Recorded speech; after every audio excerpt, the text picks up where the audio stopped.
Welcome to Red Corner Boxing. It's the Sunday review session. Do not go anywhere. I'm moving. I'm going. I can't stop. I got motion. I'm moving. I'm going. Can't lose focus. I got motion. I'm moving. I'm going. Red Corner Boxing. We're in the game. This is boxing. This is Red Corner Boxing, and it's the Sunday review session here at 6 p.m. in the UK, 1 p.m. Eastern Standard Time in the United States. And the reason I mention the United States is because we have a special guest, the one and only Blunts Boxing from the States there, ex-Space Maestro. Make sure you go and check his spaces out on a Thursday. I think, is it a Thursday or Friday, Blunts? Mondays for us. Oh, there you go. Completely the wrong day. That's how much I've let him down there now. But never mind, I'm always backed up by my co-host, Jams. How you doing, big man?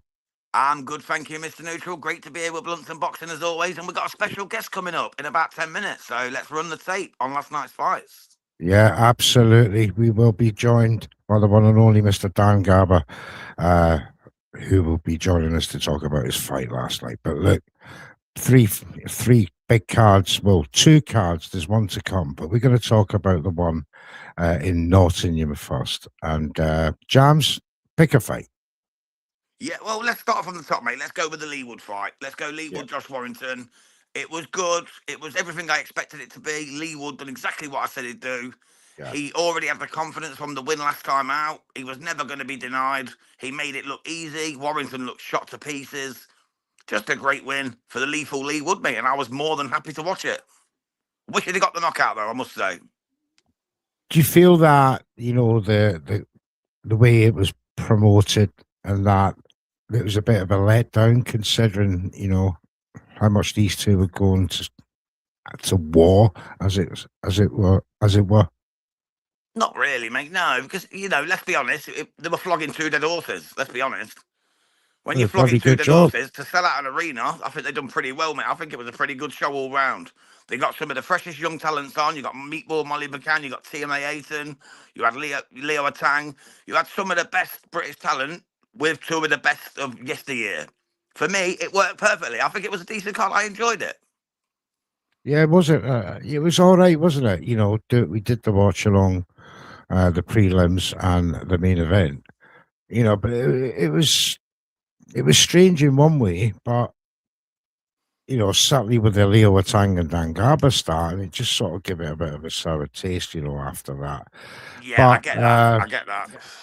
Totally enjoyed one of the fights we'll talk about in a minute. But with this one, Warrington just didn't turn. Now, considering he's moving up in weight to super feather, right? He fought like he was drained to 122 pounds, never mind 130. He just didn't have the legs. What do you think? Did he overtrain it?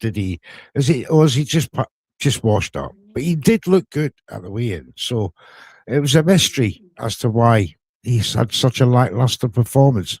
Blunts, did you see it? I did, and I was a bit confused myself as well.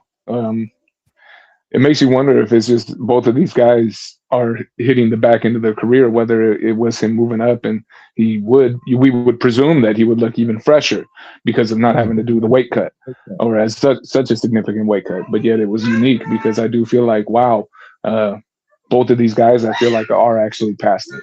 And it's probably better off for them to look to retire sooner than later. Yes, I do believe Warrington has indicated that, you know, he is about to step away now, judging by the post-fight interviews, which, you know, the majority of us would agree is the best thing for him. Now, he's been a great servant to British boxing, and indeed, you know, a favoured and memorable champion. As for Leewood, Jams, you indicate he as well should, you know, sail off into the sunset of retirement. But there's calls for another fight. What do you think? Anto Kakashi, Jazza Dickens. Yeah. Yeah, there's no point, mate. Both of them iron him out. I'm sorry. I love Lethal Leewood. He gets ironed out by both. There's no point. Leewood's 37 years old. He's done it all. He's never going to recapture that pinnacle. He's had a great win against a long-standing rival, a bit like Kelbrook against Amir Khan. He came back. He beat his long-term rival. He showed that he meant to win. Let's leave it there, mate. You know what I mean? I don't see any reason for Lethal Leewood to continue because he will just get ironed out. He's too slow, too pondersome.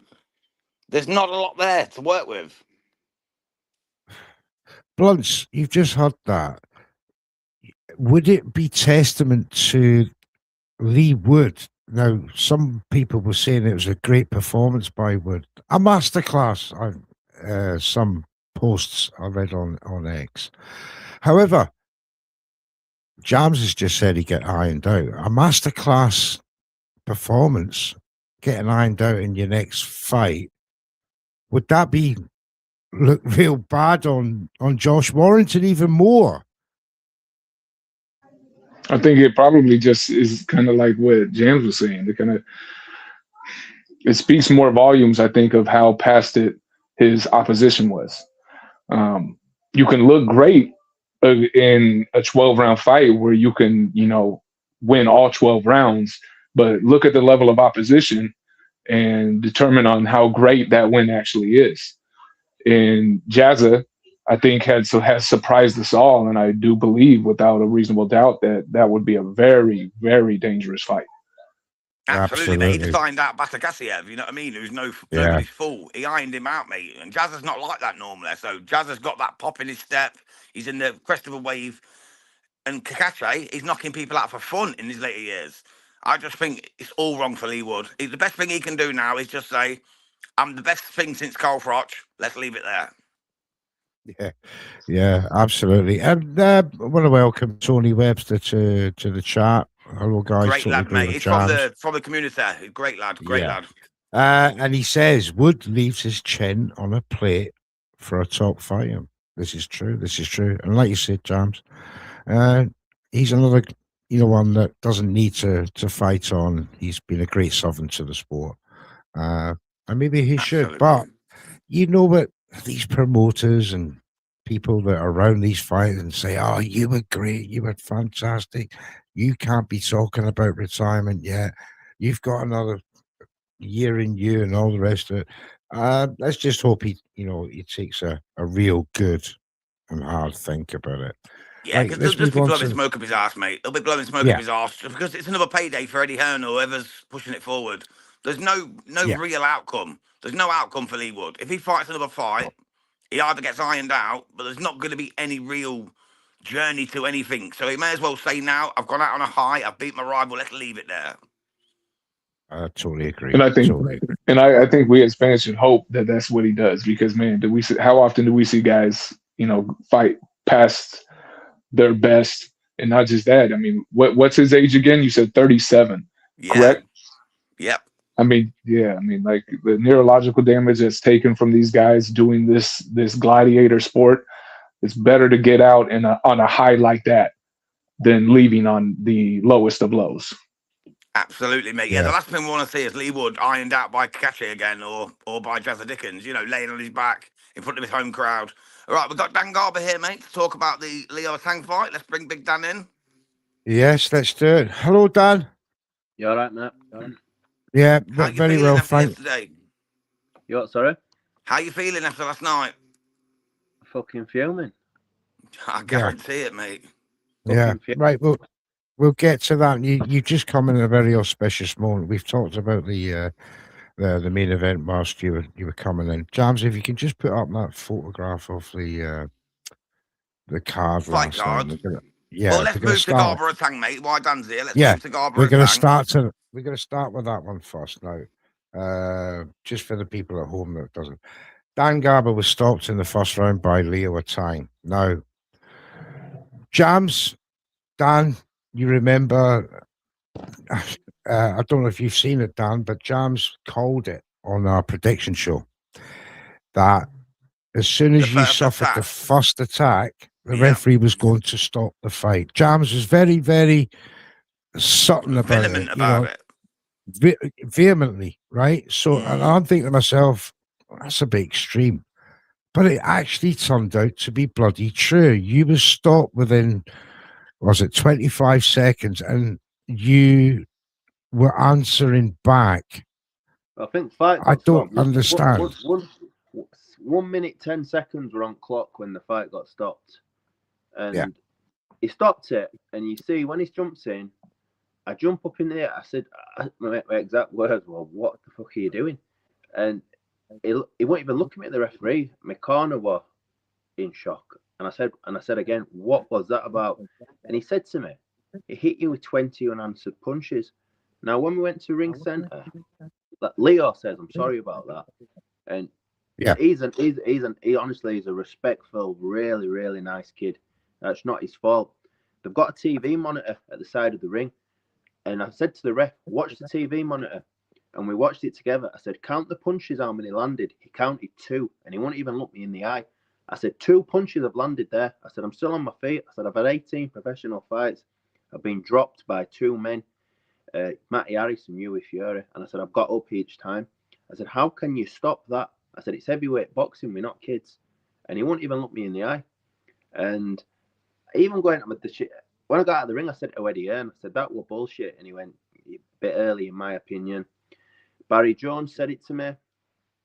Tony Bellew said it backstage, and even when I was walking to see my family in the stands, people were stopping me and just saying that was a disgrace. People had paid money to come watch him box, and they wanted to see him box to see what he could do, and they were all saying the same thing. Because my manager's from York, he was getting text messages of people from York who had come to watch him, and they were all saying the same, that they just thought it was a joke. I mean, if you watch the Dave Allen fight, he dropped the kid twice, and the referee let him continue until Tal came into the corner. It's universally accepted, Dan, that across the board, that was probably the worst stoppage in many a year. Certainly that I've seen. I was gobsmacked. It seems to happen. I mean, I've had some terrible. When I boxed Italma, don't get me wrong, Italma just sparks me clean out in that fight, and I've always maintained that. But it was the same with him. I was firing back when I got stopped by him. But at least he had a chance to actually hit me flush in that fight, and he did rock me. And I've always said Italma would have stopped me. There's no 2 ways about it. He'd have stopped me when he wanted to stop me. And I've always accepted that. But last night, I mean, look at my face. There's not one mark on my face. No. I wasn't in any trouble at all, and I didn't think he hit hard. You really weren't, man. This is what done me, mate. This is what done me. He landed about 2 of his 20 flurry punches. He landed about 2 of them, and none of them landed clean. And the one that did, you shook it off, and you were still completely focused. You were still there. You pushed him back. You were ready to fight. And then the referee jumped in. It was such a silly stoppage. Honestly, I was flabbergasted, but I called it. I knew this was going to happen. They were so scared that you'd test him too much that they were going to get you out of there as soon as possible. If you watch the video, well, you'll have seen it. As I went to grab him, the referee jumped in, and that's when I was like, what's going on? I mean, the game plan was go out, ring centre, get the jab going, offset him, because he was wild. He threw with a big punch that missed, and then I clipped him when he was coming in, and it was just starting with the jab, and I knew they were going to have them flurries, and the plan was just to take them, because I know he's not a devastating puncher. He's very, very, very fast, and he's a talented kid. There's no 2 ways about it. But when I got in there with him, I didn't feel like he were a stronger man than me either when we were inside clinching or anything like that. And I was just, honestly, I felt in such a good place going into that fight. Even though I took it at short notice, I've not stopped training over Christmas, and I asked for the fight. And I just feel really, really hard done by it. And 95% of people have agreed with it. What I've seen on other forums, what people have put online, saying it was a disgrace, etc.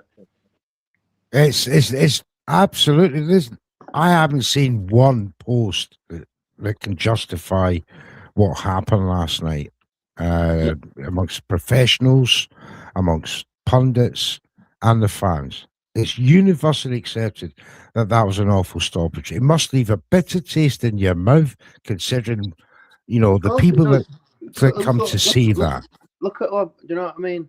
I've done 8 rounds with Tom Carty. I've done the 6 rounds with Matty Harris, who the bigger punchers than this kid. I've been in with Hughie Fury, Vidal Riley, Moses Italma, and to do, and I've been in trouble in fights before, and I've had broken ribs, I've been bust up, I've had my nose broke, I've had my eyes shut, and at least I could get out of the ring and say, yeah, do you know what I mean? They've given me some there. Last night I got out of the ring with a scratch on me, not a scratch.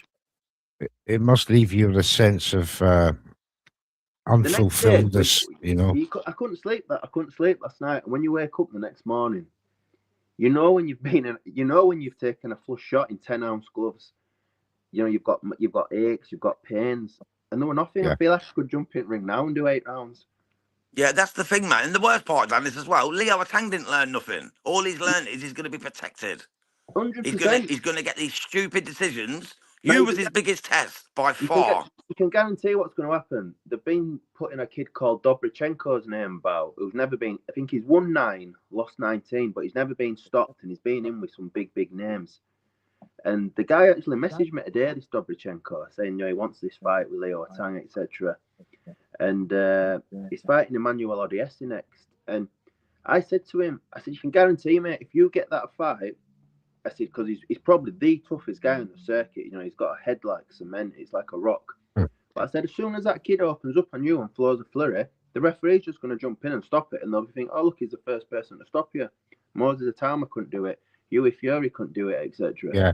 And they're just going to blow smoke up his ass doing it. But like I've said, Leo messaged me privately himself this morning, and even said he didn't have to do that.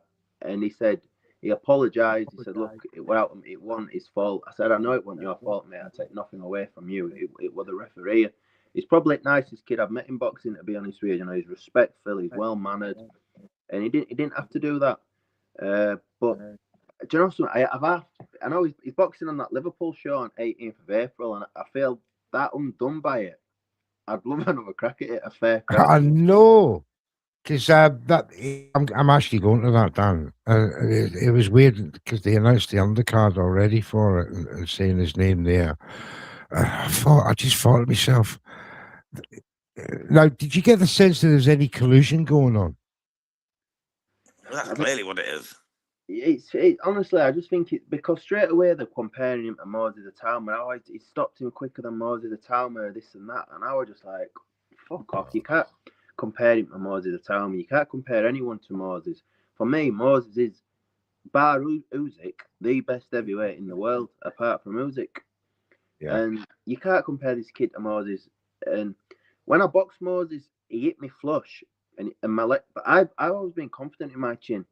Even when I boxed Moses, my back leg was twitching on the floor. He did hit me flush, but the power he's got on it's this. And this is not taking anything away from Leo because he's very, very fast, but it's nothing like how Moses hits. Yeah, see, two different physiques. Leo Atang, he's hugely muscular for his young age, and then you got Moses Atama, who is not muscular, but he's thick set. But he's thick. He's heavy, solid. I saw Moses. I was speaking to him on the Friday. I was with my son, and I introduced my son to him because we swapped phone numbers because he's doing me some signed gloves for my frames at home. I've got all my gloves signed by people I box, and I've got them in frames. So he's coming up to Leeds to meet Ishmael Davis. So I said I'd tie up with him, and when you look at him, I was like, the physical size on him, he's a big guy, shoulders on him, thick set, thick legs, thick shoulders. Leo's he's very, very athletic. He's like me in a way. I mean, I was shocked when we got on scales that he was 10 pounds heavier than me. I thought I looked a bigger guy than him, to be honest with you. Face off. Yeah, I was shocked by the weigh-in as well. I was actually shocked by that, to be fair. I said Garb was going to come in about 30 pounds heavier, I thought, but I was wrong. Yeah, when I seen him, I thought, he's not that big, because they've got him listed at 6'6". He's never 6'6", so I thought I was taller than him. I'm 6'5". So, I mean, he's never 6'6", and... about 6'3", I'd say. About 6'3". I was surprised when he came in at like 10 pounds heavier than me, but when I seen him, I thought it put my confidence up a little bit. I thought he's not a big heavyweight, really. Has this affected your next fight, though, Dan? You've got another fight lined up in March, haven't you? I know the Moses Jolly fight's off, but you've got another fight due. Is it March 21st? Is it going to affect that now because they class it as a stoppage? Yeah, I get banned now for 28 days. So you've lost another payday because of this? It's shit. So, I mean, it's fucking stupid. Yeah, it's shit. I mean, I've said to my manager. I mean, we have spoke about it. I was thinking after last night, what it time to call it quits maybe. You know, I bought another house out of boxing, but after last night, I said to my manager, I said I can't go out like that, not a chance. He says, no, I No. agree. So I think I'm gonna have another year of it, to be honest with you. Good, Dan, man. this Glad is to hear it, man. Blunts. Glad to hear This it. is Blunts Boxing from the United States. He's a very good friend of ours to the channel, and a very respected, knowledgeable pundit. Blunts, any questions for Dan? No, I was just gonna ask Dan, what's the next move from here, and like, is there any way to speak to the commission pertaining to actually lessen the amount of time that you're suspended from being able to come back? Because obviously, I think as we had all spoken, I mean, the vast majority of us boxing fans felt like you got the wrong hand in this situation, and without a doubt, you know, there's things going on that you obviously shouldn't have been. I'm trying to think of the right way to term this, because Supposed to. it's just it's really unfortunate. Like, these types of things shouldn't be happening in the sport of boxing. So it's just I feel bad for you, Dan, and I just hope that you get the opportunity to jump back in there quick sooner than later. I do, because I initially I thought, you know what I mean, this is going to put me back. It's going to look terrible on my record getting stopped in around here. But when I've seen what people said online, saying it were a disgrace, this and that, I thought, you know what, maybe it won't, because I thought, you know what, I'm going to go in there. I'm going to start off with the jab. Take what I went to have a fight with him. I didn't go run away from him, and because there were I wasn't apprehensive about him at all. So honestly, I'd love another crack at him. I really would on 18th of April. But you're right. I'm going to speak to my manager and see if we can get this 28-day ban taken off, so I can get back in March. Yeah, make an appeal. Yeah, it should be, because there's clearly no damage to you. You sound more fluid now than normal. You know what I mean? There's no reason for them to ban you for a month. It's ridiculous. And based off of social media, I feel like that's what his team should want too. His team should want the rematch, and to just prove if he wants to live without reasonable doubt, because fans are talking. So he himself and his team should want that rematch. 100%, yeah. And it's something I'm going to think about maybe and ask my manager just to put it to him. I mean, I don't want to message the kid himself and say it. Do you know what I mean? And I'm sure he'd do it without a second thought, to be honest with you. But like I said, there's a lot of controversy about this one. I would rather have got. I mean, my two youngest kids were there watching, and they afterwards they were like, "What happened, Dad? And did you lose?" And they didn't even know what was going on. I was like, "Yeah, your dad got stopped," and they couldn't work it out what was going on. I'd have rather got ironed out on my back, and so I had no excuses. Do you know? Yeah, at least you got out your shield then, bro, innit? Rather than getting cheated. I would have rather got beat fair and square. Like when I boxed you with Fury, I got put down. Yeah, that's another one that I could have kept going on, but it was too good for me. I was taking a beating, but I was still there with him in his face, and it got stopped at 5th round. And I wasn't going to have too many complaints about that. So I just wish that they let me go out. Like, it's professional boxing. You know, I've had nearly 20 pro fights. We can't do that. I mean, as Tony Webster in the chat says, decisions like this taint boxing. Dan looks fine. Now, Fresh. No, I just come back to this thing about this collusion and this thing about, protection of certain promoters' boxes and all the rest of it. What do you feel now that you can do to try and repair the damage? If you couldn't get any success with the British Boxing Board of Control, I need to fight him again. Plain and simple, just like that. Yeah. Let's think get that's the only way. That's the only way this gets resolved. Because Leo Atanga's learned nothing. He's not learned anything. He's not got anything. All he's got now, everyone will always say, "Yeah, you stopped Van Gogh, but you didn't really stop him." You know what I mean? It's always we have to start a campaign. Yeah, we'll have to start a campaign. Yeah. You know, in 18th, I've never ever been knocked out on my back ever. If I've been stopped on my feet or I've been stopped on an injury, once on an injury. I've never ever been put out by nobody, and I've been in with some big punches, in 8-round fights and stuff. And I just think last night I got really ripped off. I've never ever felt like that getting out of a ring. Yeah. But I just got my stuff and I just left the arena straight away. Normally I'd stay behind, I'd watch, and I just left straight away. Just got my stuff, got in the car, drove home.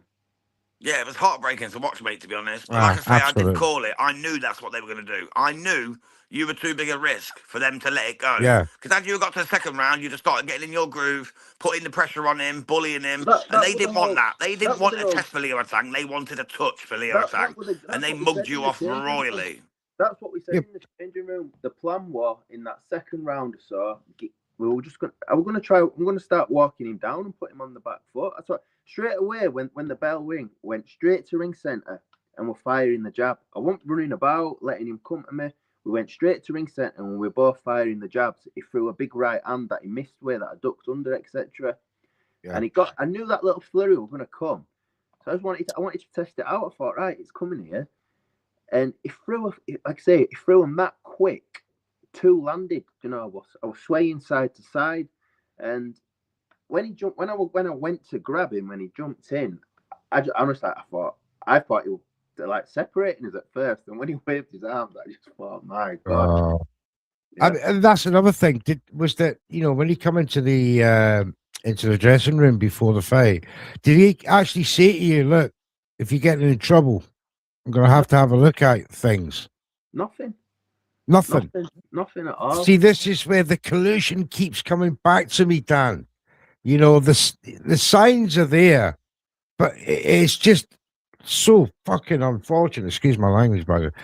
Unfortunate that the fans, not only were you robbed, your team, Yeah, 100%. the fans were robbed, because it left a sense of bitterness in the mouth. I'll be honest with you. I said to him, it's the lowest I've ever been paid for a fight. What I took. Don't get me wrong, got paid all right, but it's the lowest I've ever got for a fight. The sponsorship money put it up, but as a set purse, it's the lowest I've accepted for a fight ever. And I told them that we were going to the matchmakers last night. I said, listen, I ain't taking it for the money. I said, it's the lowest I've ever got for a fight. This. I says, I'm quietly confident going in here. That's why I've taken it. And they had a rematch clause in contract, etc., and things like that. And I just said that I just feel like I got done dirty. And if I could get a rematch with him, I'd take it. I'm not for 1 minute going to sit here and say he's not a talented kid, because he is. I think he's going to be a great talent, but he's no Moses Atauma. Yeah, I've never seen him start like that before in the 4 fights that he's had, even the 4 rounders. No. Never come. Maybe that's what he was told to do. I was just going to say that, mate. I think it was teleprompted. You know what I mean? He was prompted to do what he did, and they said, like, you do this, and we'll get him out of there for you. It was staged, mate. You can see it was staged. I'm not going to call Matchroom crooks, but come on, mate. They're closest to the WBC you'll ever see. Like I say, I felt his part. I know how hard he is. If I boxed him again, I'd be more than confident at just taking them. There was nothing. It wasn't anything like the power that I felt of other guys, honestly. And that's what makes you feel that it's part of you being a victim of a ruse, a plot, a subplot, whatever people want to look at it. It just doesn't look good and leaves a bit of a sour taste. If you watch that Dave Allen fight afterwards, he got stopped. Yeah, we did, mate. That kid, he got dropped twice, and the referee waited for the corner to throw the towel in. Wasn't the same ref, was it? That was a joke of a fight, by the way. That Demirgen fight was a joke of a fight. What the hell was he doing in there with Dave Allen? Seriously. I mean, seen the kid in the change room before. I mean, he didn't have a care in the world. I mean, he had a pair of shorts with holes in them. He had an old T-shirt that had holes in. He'd had one fight in 3 years, and he wasn't bothered at all. Do you know what I mean? You could just tell. He just come for payday, and he retired after it straight away as well. Oh, did he? Yeah. He just come for money that way. He turned up by himself, for press conference, etc. We were in the same hotel as me. His trainer came on day at fight, and none of them looked like boxing people at all. They just came for payday. but the referee let him take a beating, let him go down twice. And it They were on stops rubber. you. Yeah, that's what I mean. It's just Ridiculous. honestly a joke. Yeah. Because that Oh, pays mate. towards the narrative, doesn't it? That pays the narrative. You know, Dave Allen doing it is great for British boxing. Yeah. Dan Garber getting stopped in one by the young, hungry Leo Atang makes that look good for boxing. But Well, that's everyone's what- seen what really happened. Yeah, As you said, James, boxing didn't benefit at all there last night. Like TalkSport had the headlines. Oh, Tang does it quicker than Garber. This and that knocks him out. And I'm like, I hate that Knocks him sort out. of thing. but then when you go into the actual post, it starts saying, oh yeah, it was a controversial stoppage, this and that. But the headlines are knocks him out quicker than Itauma. Yeah. You know what I mean? Knocks him out. That was the game plan, Dan, all along. That was what they were looking for, to make a statement. You know, they made you the scapegoat, basically. They used you as a scapegoat. I'm going to let you in a bit of an industry secret here. At the Bo Figueroa fight, I was sat behind one of the big channels. I'm not going to say who they are. And I've seen them editing their IFL laptops. TV. All right. They had one video ready for one winner and then another video ready for another winner. They're all prepped up for whoever wins, and they already have a narrative for each boxer should he win or lose. Absolutely ridiculous. So that's why Rick on the Boxing is an independent channel. Have none of that nonsense. And you know, if one day we're lucky enough to be considered a top media company, which I'm sure we will one day when we get the appropriate people in, that will continue this trend that we set. That no, we're straight down the line. There'll be no favoritism, none of this. There's too many media outlets out there. A little bit of favoritism far too aligned on my side to promoters, and so on. So, but that's another conversation. Dan, if you can stick around with us now, we obviously wish you the very best of luck moving forward, and you know, we hope you get things sorted out and another fight date coming up real soon. Do not retire. Do what you say. Give it another year, because you know you cannot simply walk away from the sport. Not like that. Not like that. That's not happening. That's a Matrix moment. Not like this. All right. So you carry on, mate. Man. You don't want that.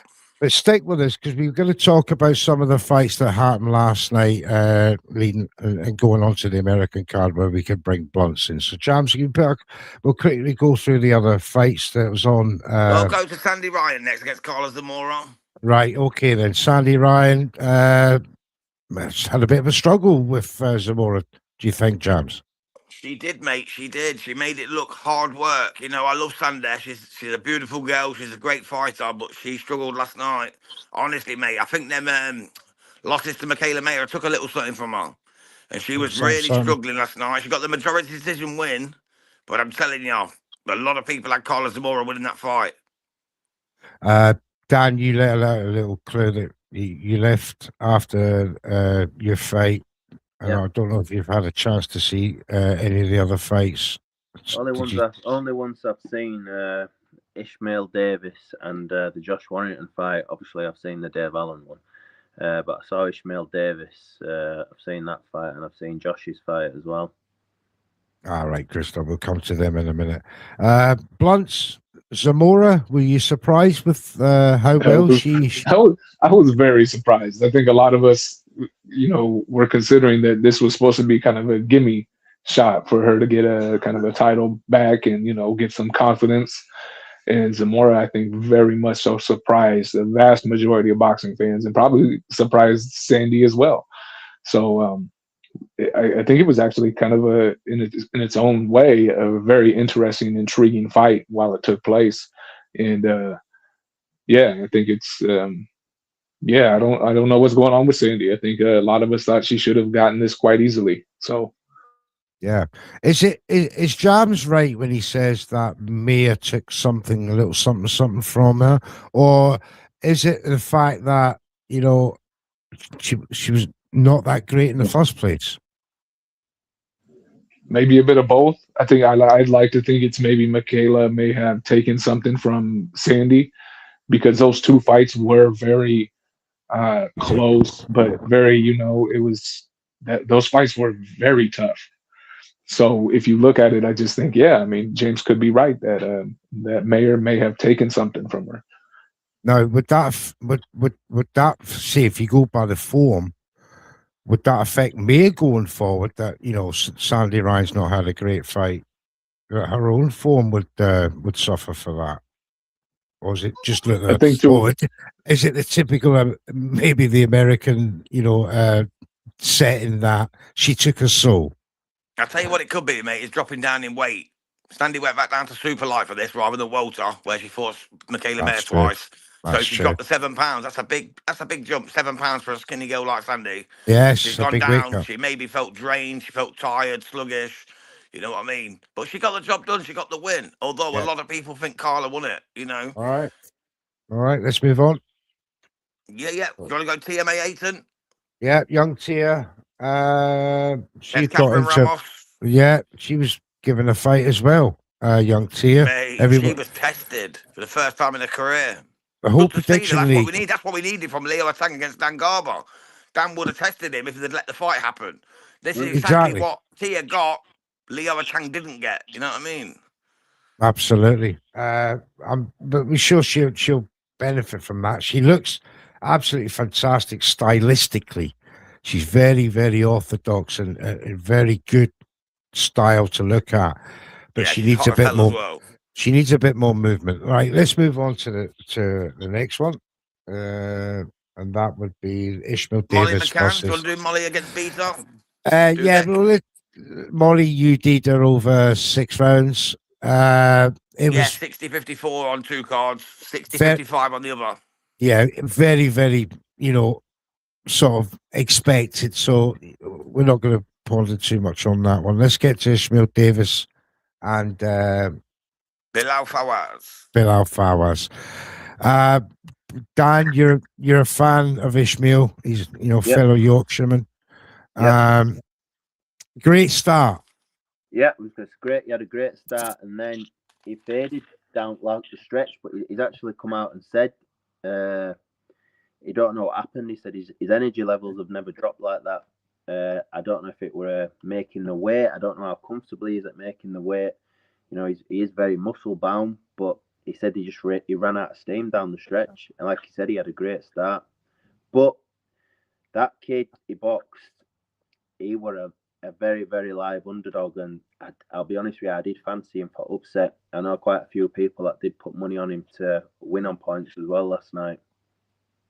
He's, we were all surprised. We were doing the watch along. The first 6 rounds, maybe we could give Bilal 1 round.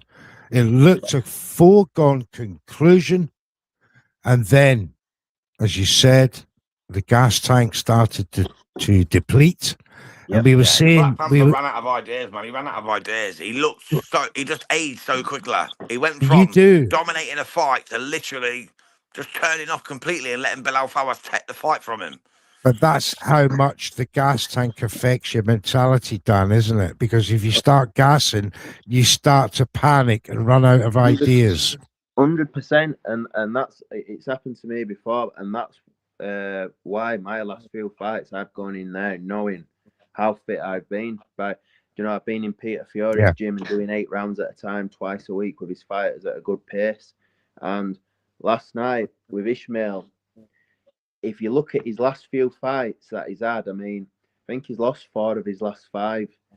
And they've all been hard 12 rounders as well. Yeah, he lost to Kelly, Agyarko, and Boachuk, didn't he? And he lost to the Irish kid over in Ireland as well. Agyarko, Kevin, yeah. The Ukrainian, after Kelly, lost to Kelly, then he lost to the Ukrainian kid in Saudi. Yeah. Then he lost to who you just said in Ireland. Then he had a 4 or a 6 rounder back in Leeds on a show that I boxed on, got a win. Then he won. Yeah, he got the win last time against what was his name? Who he beat last time? Well, was it Gilly? Sam Gilly. Sam Gilly. That's it. And then obviously he's lost his titles now in his first defence. So it at that level, I suppose, he's got to think now with his team. Where does he go now? You know, there's a couple of losses at domestic level. I don't know. Does he look at maybe changing weights or what? I mean, it's up to him. Obviously, he knows, and he's done fantastically well, you know, out of it. And obviously, it's a credit to the sport from where he's come from. No amateur background or anything like that. Oh, absolutely. But if his energy levels are going like that, then maybe there's a problem making the weight. Yeah, he's usually one of my favourite fighters, man, the Black Panther. He really is. I love his come forward style, but he keeps him on the jab. He's a lovely mover, but he just ran out of steam, didn't he? He ran out of steam completely last night. By the sixth, Bilal Fawaz just took him to school. Yeah. Now, is it something to do with his physique? Because he's very big on top, but he's got the skinny legs. Is it, you know, do you think it's the legs that need to be better proportioned to hold up the top half? When you're that kind of when you are muscle bound like that, obviously it takes more to pump the oxygen around your body. Do you know? It's not good to be so much. I mean, maybe he's naturally like that. I don't know, but maybe it'll do him better going up a weight. Maybe you know, a couple more pounds. Go up to middleweight, fight Denzel Bentley or the winner of him and Sandrava. Well, that's what I mean. I mean, there were people saying last night they're on about him having they're on about him fighting Josh Kelly for IBF title before last night, and I was like, Kelly had schooled him again, unfortunately. I think Kelly took him a bit too lightly to before when they boxed at Wembley. But yeah, I think if that fight happened now, and that's no disrespect to Ishmael, it'd be an hard night's work for him with Kelly, to be honest with you. Yeah, Kelly's looking for big paydays as well at the minute. Kelly's looking for the big payday, the cash out payday, isn't he? Let's be honest. He's looking for the boots, the Ortiz, you know, that kind of level. When Kelly's on his game, he's probably the most skillful boxer in UK, to be honest with you. He's got everything. I'd agree, mate. PBK on his day is fantastic, mate. He really is. He is, yeah.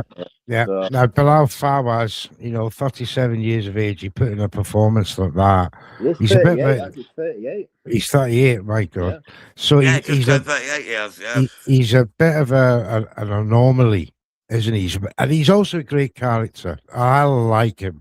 I was tell you what, though, Neutral, will he get his British passport now? He's the British and Commonwealth champion, well, he's the English champion. Hope so. Will he get a British passport? That is the question. Let's hope so. But, you know, he's on a bit of a fast track. You know, he's just had his 13th fight, 12 wins, 1 defeat. He's only lost to who did he lose to? He's got a draw on his record as well, hasn't he? I think he's 11. Yeah, he drew with Janae Bostan. That's it. Yeah. I think obviously, you know, the way he's moving now, he should be a world title shot next. He lost to Zakari, didn't he, back in the day? Young lad African called Zakari. Oh, that's him, yeah. Yeah, I mean, it's going to be interesting to see what route they go down now with him. I mean, he's probably going to be wanting to make as much money as he can. But they've got to rush him down, haven't they, at 38? They've got to rush him. 100% they have, yeah. I mean, obviously, Ishmael got them paydays against Josh Kelly and the guy in Saudi. And, you know how much money he got paid for them. So he did really well out of it. Blunts, if you know you watch that fight, do you think Bilal Fawaz can go anywhere at 154 pound? Is there anywhere in America for him to go? I don't know. I think at this point in time, it kind of makes me more question what's next for Davis. Is he that past it where he should actually consider retirement? Because in my opinion, a vast majority of people felt like this was a fight, kind of a gimme fight again, kind of in the same situation where Sandy was able to eke out the win. In this situation, I felt like a vast majority thought Davis, this should have been an easy win to get him to something else. So shock win. Yeah, I think 100%. And 154 is such a deep stacked division in boxing right now. It's really hard to see where people are going to go, specifically with where the top 10 is right now, because the top 10 is so deep. What about the winner of Sam Eggington against the European champion? That could be the next That'd be interesting. That would be interesting. Because Eggington's fighting the European champion, and I can't remember his name now. I think it's what's his name? I mean, it's intriguing. I mean, Fawaz, if that's correct. He got himself in position to some very intriguing domestic level fights. And if he can go from there and win, maybe he enters into the top 15 position, and that's where you start questioning, okay, where can he go from here? Because like I said, 154, we know it's like one of the most deepest divisions in boxing right now. It's one of the more intriguing ones. If you can find yourself in position into the top 10, you're talking about literally getting very much so a lot of shine, because that's Turkey's favorite. I feel like that's Turkey's favorite division right now. Yeah, he couldn't even go up against Bakram Mazadaliev, who lost to Josh Kelly. You know, he's coming off a loss. He might be up for a fight. Look at Bakram if he does. Good idea. Right, let's move on to the card in Las Vegas, where Ryan Garcia became the WBC welterweight champion. Yeah. Now, I'm going to go straight to blunts on this one. You know, for see the American reaction to not only the event itself, the performance from Garcia, and you know the impact on the fans. And also, okay, all right, James, I'm gonna be as kind as I can. This is the worst welterweight has looked in arguably generations. I think this is as bad as welterweight has looked since my grandfather was alive when he was a child. And my grandfather grew up in the 40s. So my point in this is, it was a great performance from Ryan. I think he erased a lot of what we all had in our memory from the Romero fight. But then again, we live in reality that he did it against Mario Barrios, who was often being touted as the worst welterweight champion in modern boxing history. And it puts us to believe, like, what's next? And I feel like, unfortunately, us as boxing fans, we already see the writing on the wall. Ryan will likely take up the number 2 position at welterweight in the ring rankings. And I think we have a very high likelihood that we see Ryan versus Haney, number 2 for the lineal welterweight championship of the world by the end of this year. Yeah, either that or Conor Benn. Conor Benn was number 1 with the WBC. And somehow, some way, they're talking about that fight still happening. Rowley was pissed off last night that Ryan didn't call him out at the presser, at the after-show presser. Yeah. So it's unbelievable, mate. Like, guys, welterweight deserve this fight. You know, guys, welterweight looks so bad that we have 48-year-old Floyd Mayweather coming back to boxing because he probably could become undisputed within a year and a half. Oh, mate, he'd clean it up. One of the greatest ever, Floyd. One of the greatest ever. Well, you've seen what Manny's done, hasn't he? Look, Manny came out of retirement and held Barrios to a draw. He did. He's coming back again, Dan, as well. He's fighting Ruslan Provodnikov in an exhibition. You know. No. Yeah. Right. Now, Ryan Garcia will be afforded a voluntary by the WBC after taking it off the champion. Conor Benn. Rick Reno sat beside Conor Benn for quite a portion of the event last night. And obviously, Ryan Garcia and Conor Benn had words after the fight about but also Ryan Garcia and Shakur had words as well. And Shakur said, "I'll step at 147 and take your title, you daft cunt." You know what I mean? So he's down as well. He is. But, you know, there's going to be a hierarchy order here. I think, do you think they're going to save Haney for 2027, or do you think that it will be the end of 2026 that should Garcia come through another fight before him, that fight will eventually have to happen? I'm not exactly sure. I think y'all brought up my daughter. Oh my God. I think y'all brought up a great point with the Conor Benn. At first, I wasn't sure if that fight could happen, but if we all had maybe forgotten, Devin Haney was on his last fight with Golden Boy.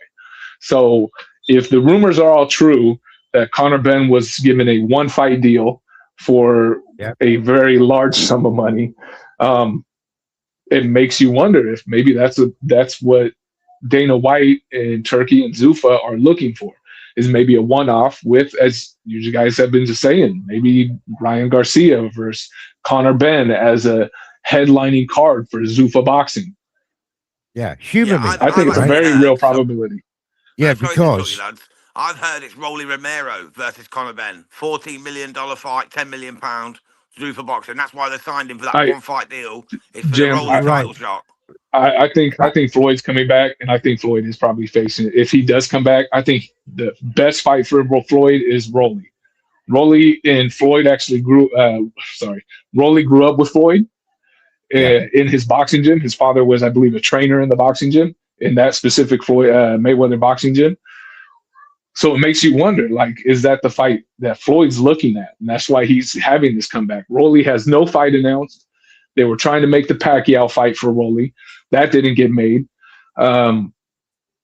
Giasov is supposed to be his mandatory, but we have heard nothing about them mandating that fight, even though he is the mandatory challenger. What's happening? Typical, mate. Typical. Yeah. Floyd's got 2 fights lined up already, though, hasn't he? He's got Zatzidis, a K1 fighter, and then he's got Mike Tyson coming up. So he's got 2 fights lined up already, mate. He's trying to cash out for the IRC, and he's trying to get out of the tax bracket. Let's get back to Ryan Garcia and Conor Benn, because Conor Benn is signed with Zuffa, as we know. 1 fight deal, huge amount of money. Now, to justify that money, they got to pick an opponent for this said 1 fight. Who better than the PPV star of American professional boxing? If you go by the figures with Tank and Devin Haney, you know, that's going into nearly 2 million PPV buys. That Zuffa Boxing and Turki Al-Sheikh would be doing a one-off special PPV for this event. Ryan Garcia, Conor Benn. Am I mad? I was going to say Tank then. I was going to say, it can't be Tank, man. Surely he's too busy slapping up his missus. No, I'm talking about the Tank PPV numbers. Yeah. Ryan Garcia. Tank Davis, man. No one wants to deal with that clown. Do you see where I'm coming from, Blunts? I definitely do. And I think that's probably that may be the move to make. They can do a one-off. They can do a one-off for Ryan because his contract is ended.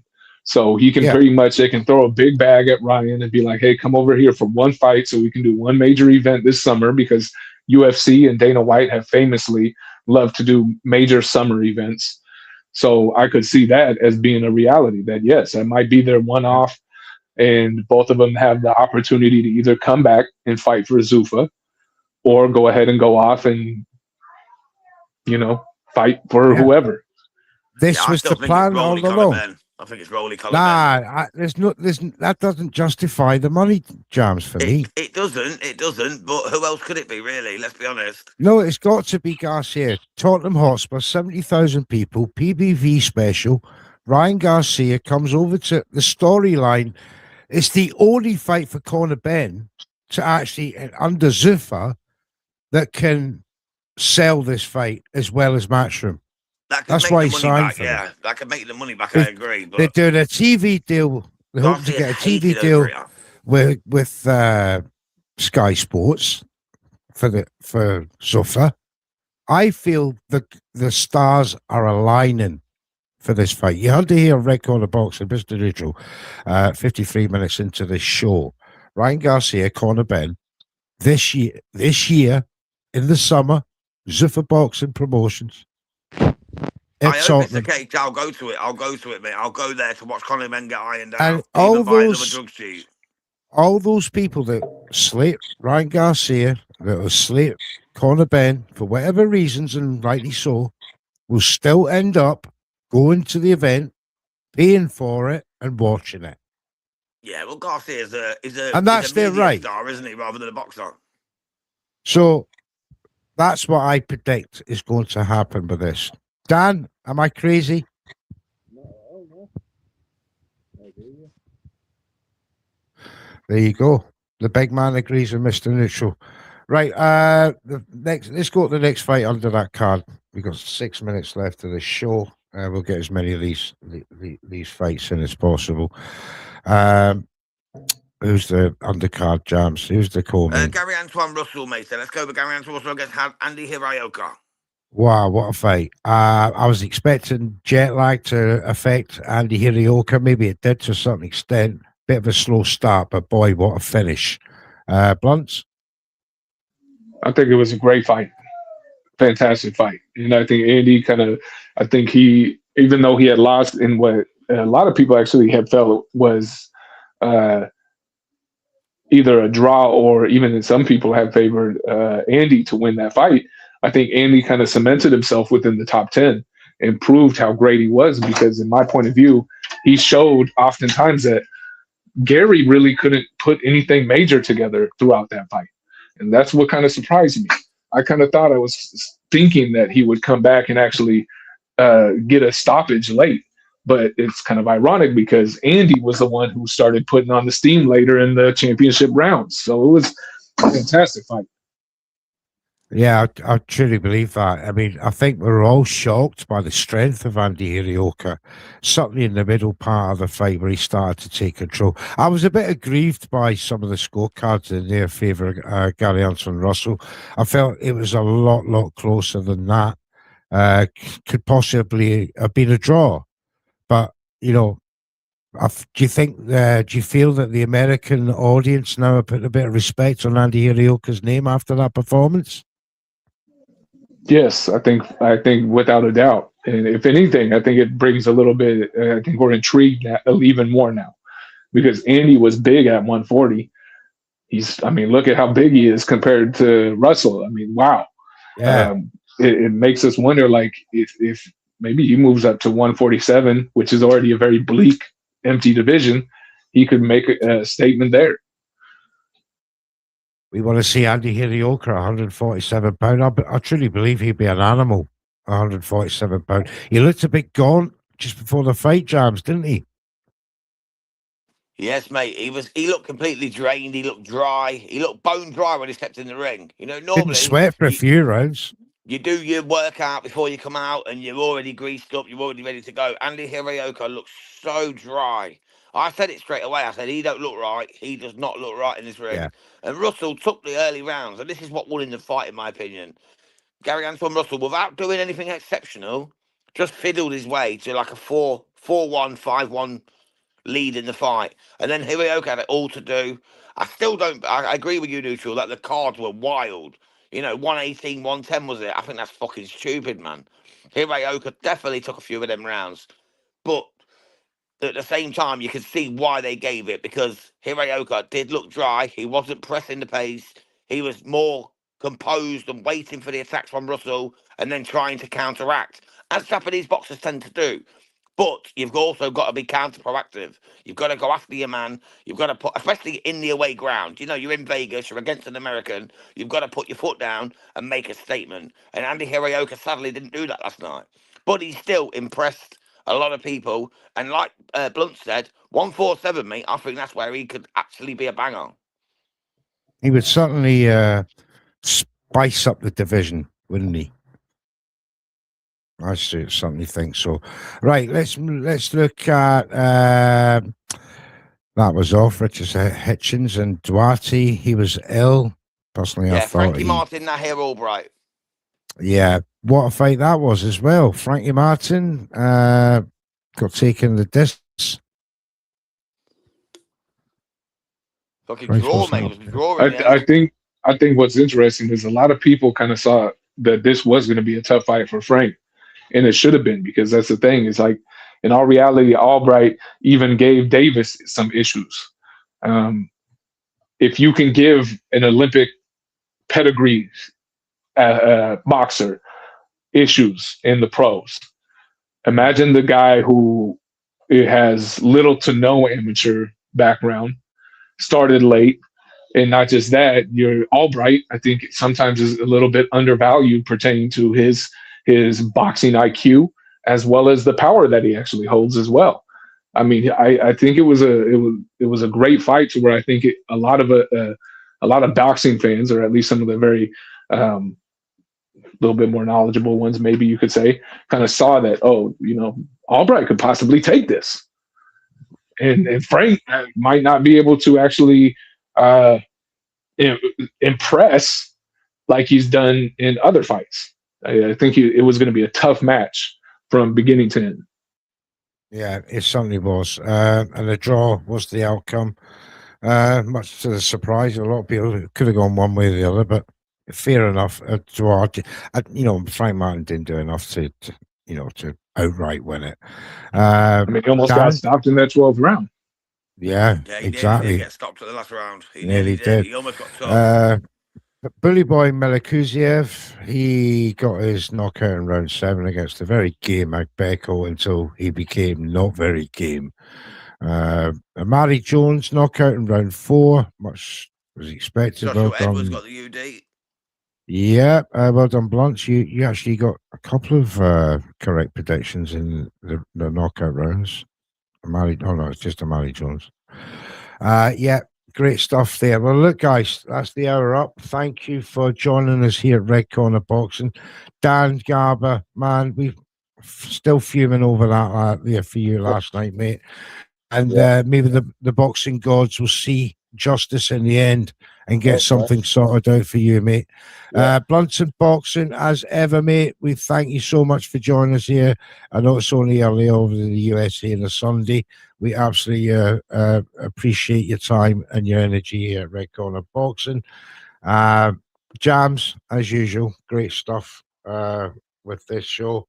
And guys, and to all the audience in the chat, Tony Webster, I see you, mate. And we had Jabbit Boxing in there before. DJ Pat, salute to all you guys and all the audience watching as well. We will be back next week, Sunday, 6 p.m., where there's a couple of fights that we'll be reviewing. Nunes and Navarrete. That card is on. We're back for the watch along tonight. Clarissa Shields, Franchon Cruz de Zern. Who could forget? If it's still on, it looks like it's still on so far. It's confirmed it's on. Franchon messaged me, it's on. She's fighting, it's on. What a brave girl! After some damage to her ankle, I've actually seen it. Nasty. Yeah, it's rough. It's rough. She's fighting on. Well, big up to her. Fighting on, mate. Come on, Franchon. Yeah, and let's go, HH Diva. Yeah. Make sure you join us for that. The watch-alongs there tonight. As I said, special thank you to Dan and Blunts and to Jams. We'll see you next week. But for now, goodbye. I'm moving. I'm going. I can't stop. I got motion. I'm moving. I'm going. Can't lose focus. I got motion. I'm moving. I'm going. Red Corner Boxing.